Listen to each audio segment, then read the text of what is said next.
So, hey guys, it's Zion again, and welcome to the first in a few videos about competitive gaming and my thoughts on it. Now before I begin, let me just say that I am not a competitive player. Not because I couldn't, because if I really put my mind to it, I probably could get to that level.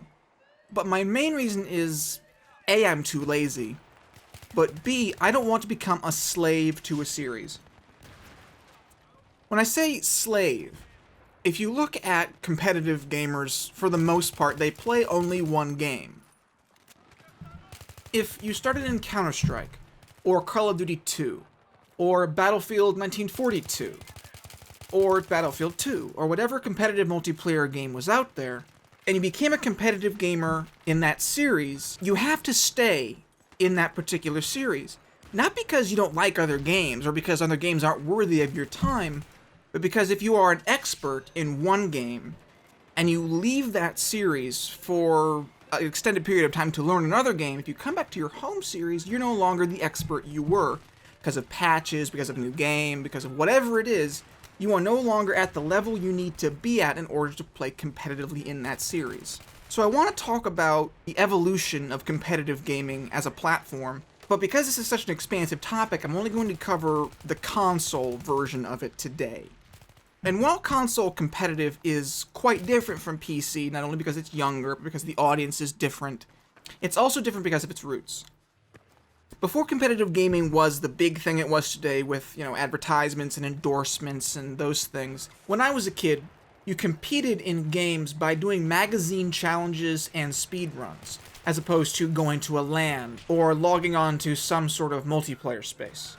And when I'm talking about magazine challenges and speedruns, I'm talking about the Final Fantasy speedruns. How quickly can you go through what is supposed to be an 80-hour game?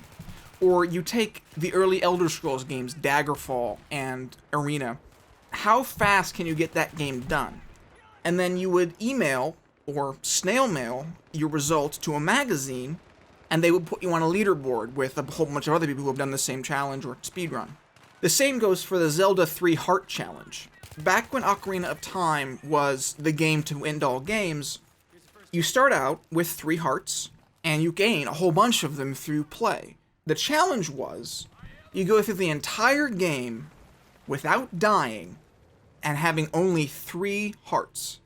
You cannot gain them through any means, you cannot die by any means, you cannot use a recovery fairy, and you cannot use the Great Fairy at the end of the game to have damage done.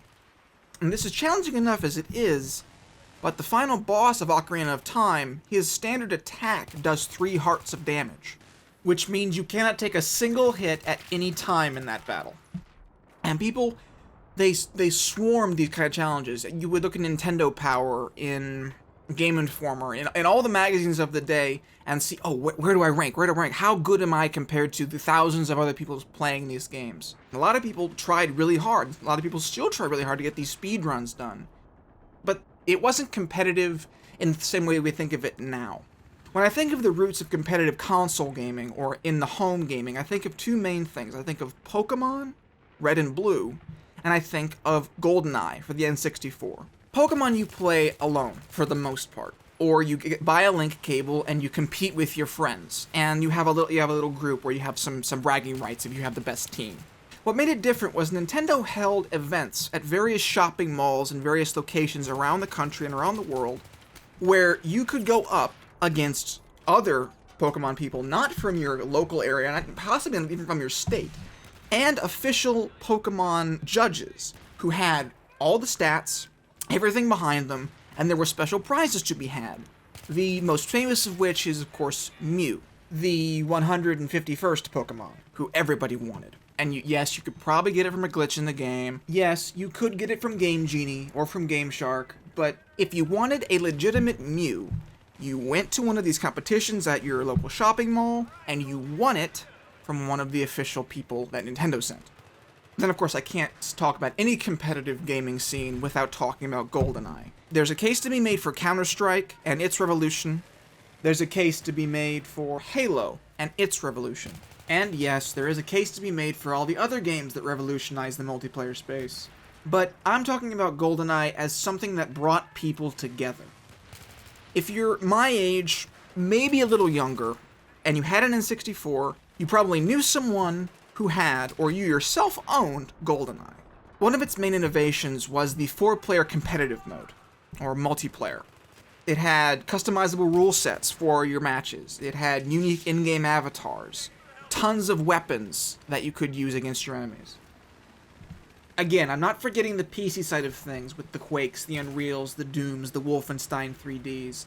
And without having been a competitive gamer at that time, I can't speak to that. But I know that a lot of console competitive games, Halo, Gears of War, Call of Duty, all of these games took a lot of their inspiration from Goldeneye. And if you've ever been to a LAN party for Halo or Call of Duty or Gears of War, or any of the other competitive multiplayer shooters, you are doing something that people did for Goldeneye. So if you had a friend who had Goldeneye, or you owned Goldeneye, and 3 of your friends wanted to come over and play Goldeneye with you, that's what you did. You would get together in your mom's basement, or in your living room, or you would even take it to someone else's house, because they had a better TV at the time. It wouldn't even need to be 4 people. You could have 8 or 16 people in the room, cycling through as people lost. And so, sort of the precursor to LAN parties were the Goldeneye parties, where a number of people would get together in a room and play Goldeneye for hours and hours and hours.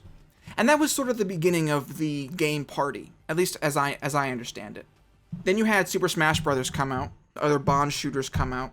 You had PlayStation starting to get into that.